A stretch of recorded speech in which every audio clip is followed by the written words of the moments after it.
Collectorate सभा कक्ष में शांति समिति की बैठक का हुआ आयोजन। कलेक्टर व पुलिस अधीक्षक ने चुनावों के मद्देनजर दिए निर्देश।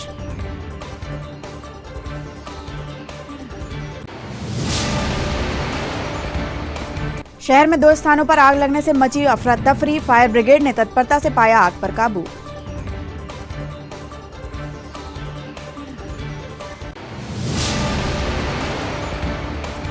ग्रीष्मकालीन सत्र समाप्त होने पर न्यायालय परिसर में आयोजित हुआ मिलन समारोह। गीत गाते नजर आए कानून के दांवपेच के खिलाड़ी।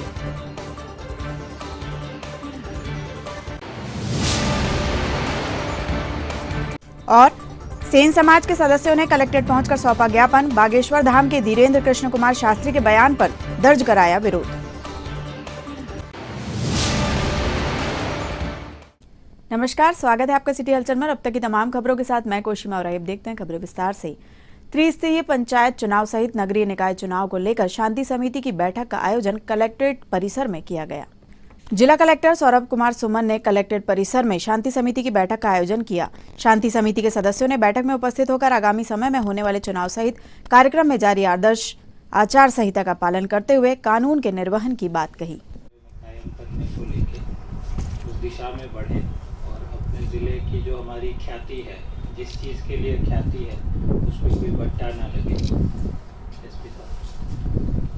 आप सभी का इस शांति समिति में मैं भी स्वागत करता हूँ। मुद्दे बेसिकली आप सभी को ज्ञात हैं, जैसा कि कलेक्टर साहब ने बताया, आप सभी को पता है कि क्यों बुलाया गया है।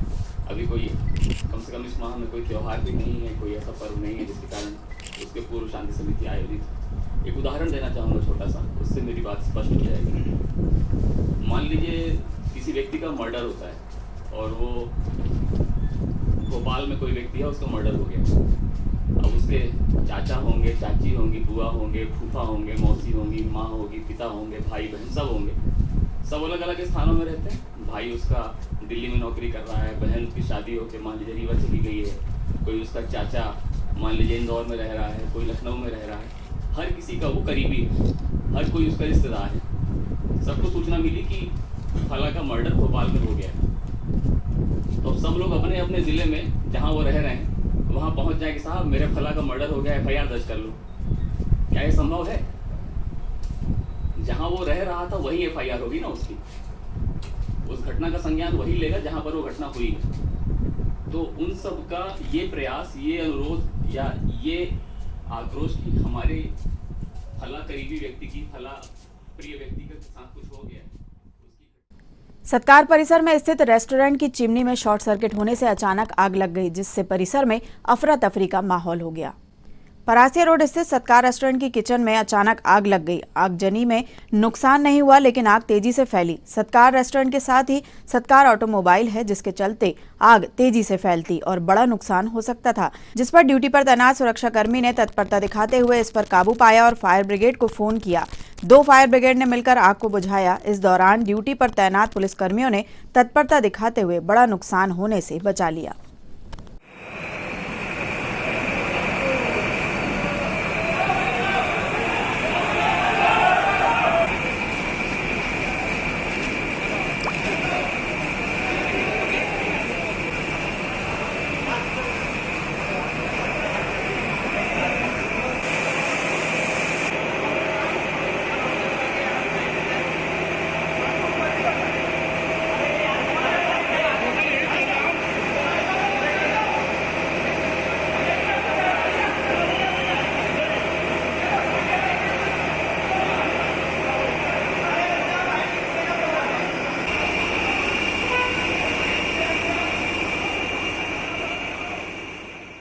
राम मंदिर मेन रोड स्थित चूड़ी की दुकान में देर रात अचानक आग लग गई, जिसे दमकल की सहायता से मशक्कत के बाद बुझाया जा सका। फवारा चौक से छोटी बाजार जाने के मुख्य मार्ग पर स्थित चूड़ी की दुकान पर देर शाम अचानक आग लग गई, जिससे दुकान में रखा सामान जलकर खाक हो गया। दुकानदार द्वारा 2 लाख से अधिक के नुकसान की जानकारी प्रदान की गई। फायर ब्रिगेड की तत्परता से बड़ा हादसा होने से टल गया, क्योंकि मुख्य मार्ग के आसपास बड़ी संख्या में दुकानें संचालित होती हैं। कहाँ पर? ये दुकान में क्या नाम है इसका? इस दुकान में आग लगी हुई है, तो तत्काल मौके पे पहुंच के आग पे काबू पाया गया। कितना जला, क्या क्या जला? नुकसान ही नहीं बताई गई अभी। मालिक द्वारा नुकसानी अभी नहीं पता। क्या नाम है आपका? मोहम्मद निसार, कहाँ काम करते हो? नगर निगम। कुछ नहीं है ना आ जाओ।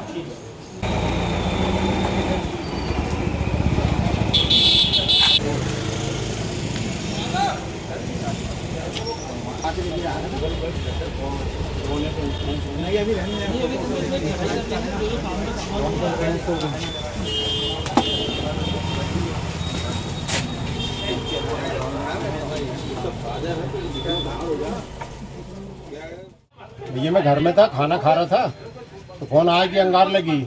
तो फिर लड़के से पूछा तो उसके हाथ भी जल गए, बाल जल गए। तो ये हम यहाँ से लाइन बोर्ड बंद करते हुए, लाइट मतलब यहाँ से बंद करते हुए घोड़ा गिरा देते हैं। तो लड़के ने जैसे यहाँ पे हाथ लगाया बटन दुकान बंद करके लाइट बंद करने के लिए, तो शॉर्ट हो गया और अंगार निकल गई, उस पर से फैल गई अंगार। लगभग कितने का नुकसान हुआ? अंदाज नहीं, 2 से 3 के बीच में होगा। लाख? हाँ, पूरी चूड़ी भरी थी। क्या नाम है आपका? गुड्डू गुप्ता। दुकान का नाम क्या है? वीर श्री के नाम से। जिला न्यायालय परिसर में मिलन समारोह का आयोजन किया गया, जिसे समस्त वकीलों ने मिलकर आयोजित किया। ग्रीष्मकालीन सत्र खत्म होते ही जिला अधिवक्ता संघ द्वारा मिलन समारोह का आयोजन किया गया, जिसमें सभी वकीलों ने मनोरंजन हेतु पुराने फिल्मी गीत गायन का आनंद उठाया। किसी ने गीत गाए तो किसी ने नाटक का मंचन किया तो किसी ने कविताएं सुनाई। इस तरह सभी ने इस सत्र का लाभ उठाया। इस अवसर पर डिस्ट्रिक्ट मजिस्ट्रेट सहित सभी अधिवक्तागण उपस्थित रहे।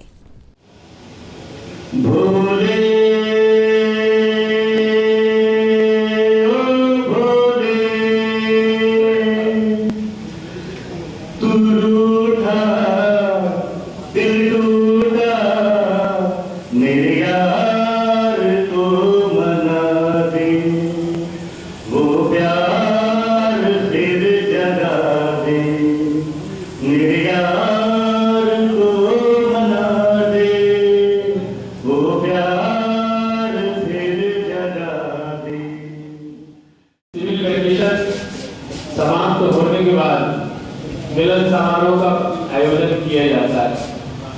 इसी कड़ी में आज हम सब यहाँ उपस्थित हैं।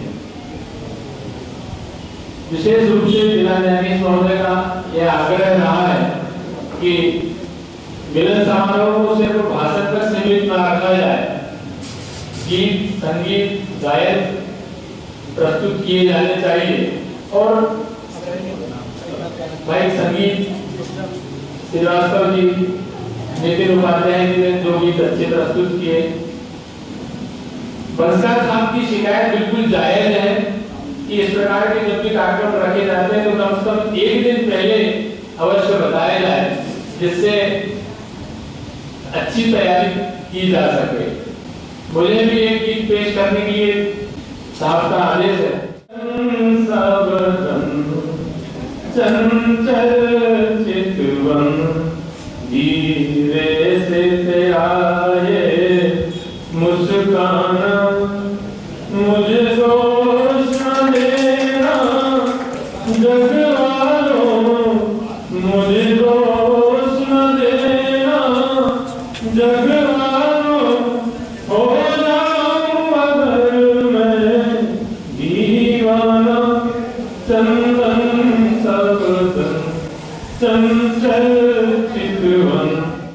इस समय बागेश्वर धाम चर्चा का विषय लगातार बना हुआ है। श्रद्धालुओं की आस्था का केंद्र बना बागेश्वर धाम इस बार दूसरे विषय के चलते चर्चा में आया है।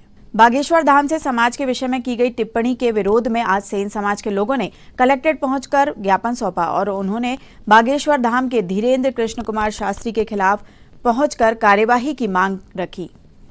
उन्होंने कहा कि व्यासपीठ पर बैठकर इस तरह किसी समाज के विरोध में बात करना गलत बात है, इसको लेकर कार्यवाही की जानी चाहिए।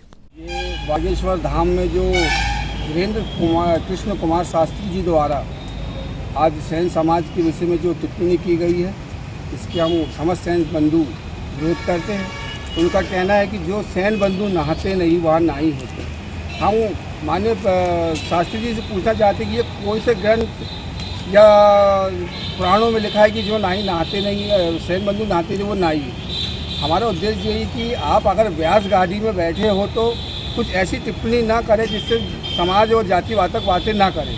और हम सिर्फ ये चाहते हैं कि आप जिस व्यास गादी में बैठकर ये टिप्पणी की हो, वहीं से बैठकर आप समस्त सैन बंधुओं से क्षमा मांगें। मारवाड़ी महिला मंडल द्वारा आज शपथ ग्रहण समारोह का आयोजन किया गया, जिसमें बड़ी संख्या में सामाजिक महिलाएं शामिल हुई। सांस्कृतिक कार्यक्रमों के साथ आयोजित हुए कार्यक्रम में विधि सांस्कृतिक कार्यक्रम के तहत शपथ ग्रहण समारोह का आयोजन किया गया।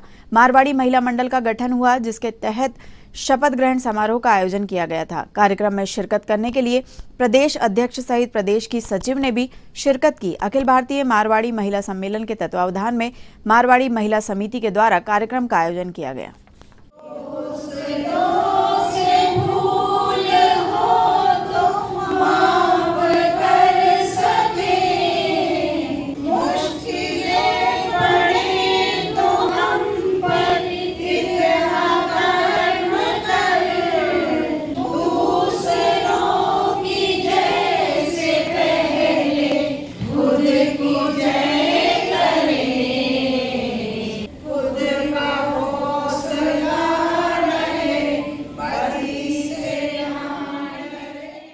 यहाँ पधारे सभी सदस्यों का स्नेहिल वंदन, अभिनंदन।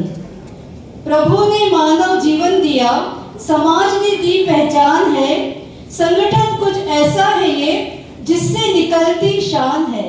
गुण है, छुपे हुए गुण हैं जो हम जिन्हें उबारने के लिए हमें कुछ चाहिए होता है। ये वो प्लेटफॉर्म है, ये वो प्लेटफॉर्म है जहाँ से हम हर बच्चों को इतनी अच्छी ट्रेनिंग दे करके, बहुत अच्छे से एजुकेट करके, उनको सुसंस्कृत करके हम उन्हें आगे एक बहुत अच्छा नागरिक बना सकें। तो आप सभी का, मैं जिन्होंने मेरा सहयोग किया पिछले दो साल में, उन सब का मैं बहुत बहुत आभार व्यक्त करती हूँ।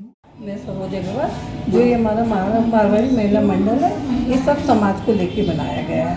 इसमें ब्राह्मण, अग्रवाल, महेश्वरी, खंडेलवाल, ओसवाल, जैन सभी लोग हैं, जिन पूरे लोगों को हम लोगों ने इकट्ठा की है और एक मंडल का गठन किया, जो कि अलग अलग गतिविधियों के लिए पूरे काम करते हैं।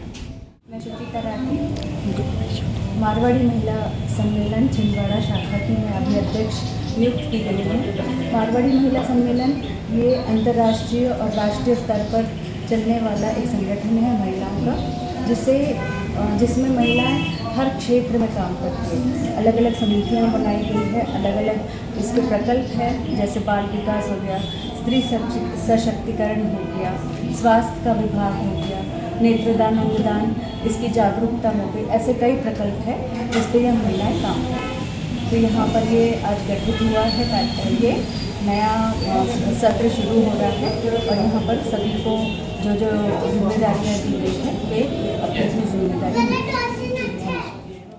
सरकारी योजना का लाभ लेने के लिए शासकीय कार्यालय के चक्कर लगाकर परेशान दिव्यांग ने आज कलेक्ट्रेट पहुंचकर सौंपा ज्ञापन।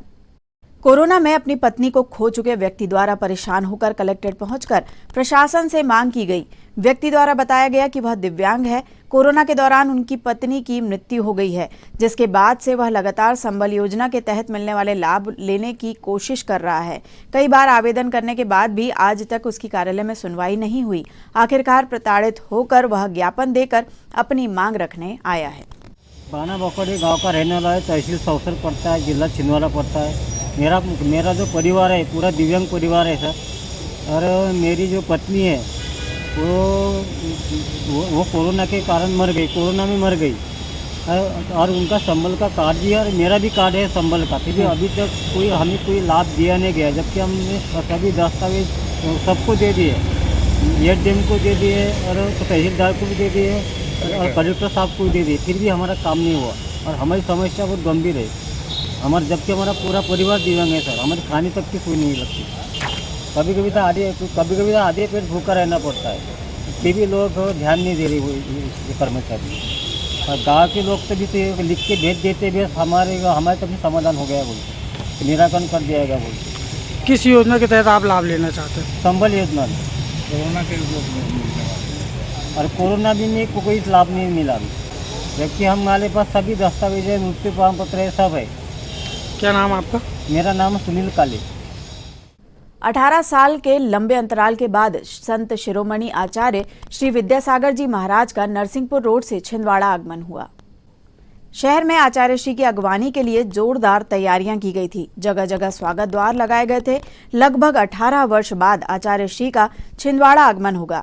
आचार्य श्री सिंगोड़ी से बिहार कर ग्राम राजाखोह पहुंचे थे। यहां से आहारचर्या के पश्चात वनगांव होते हुए आज मुनि श्री का छिंदवाड़ा आगमन हुआ, जिसमें बड़ी संख्या में जैन समाज सहित आमजनों ने मुनि श्री की अगवानी की।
जिले में कई स्थानों पर आज एक बार फिर तेज हवा के साथ जोरदार बारिश हुई, जिससे मौसम में ठंडक आ गई।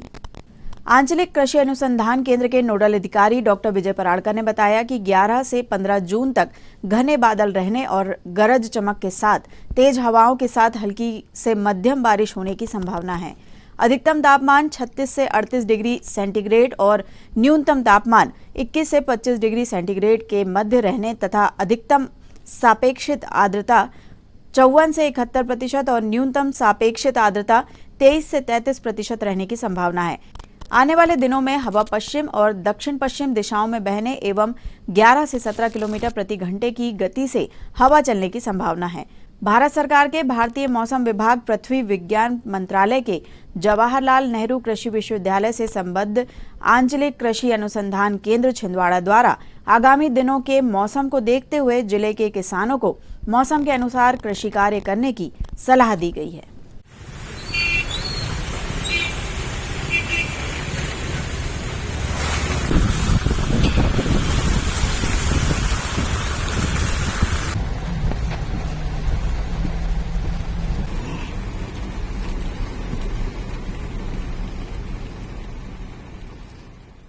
और अंत में आइए इन खबरों को समेटते एक नजर में और देखते हैं आज की सुर्खियां।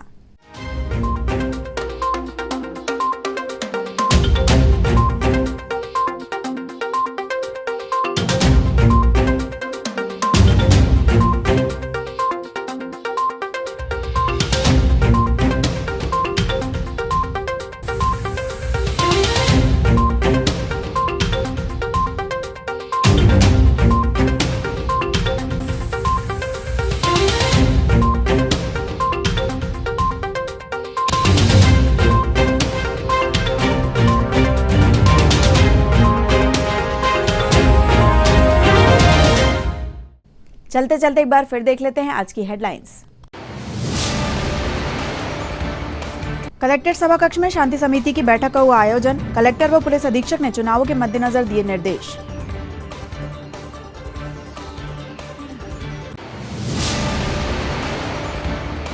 शहर में 2 स्थानों पर आग लगने से मची अफरा तफरी। फायर ब्रिगेड ने तत्परता से पाया आग पर काबू।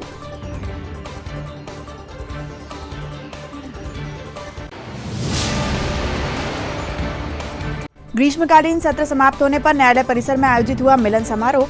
गीत गाते नजर आए कानून के दांवपेच के खिलाड़ी।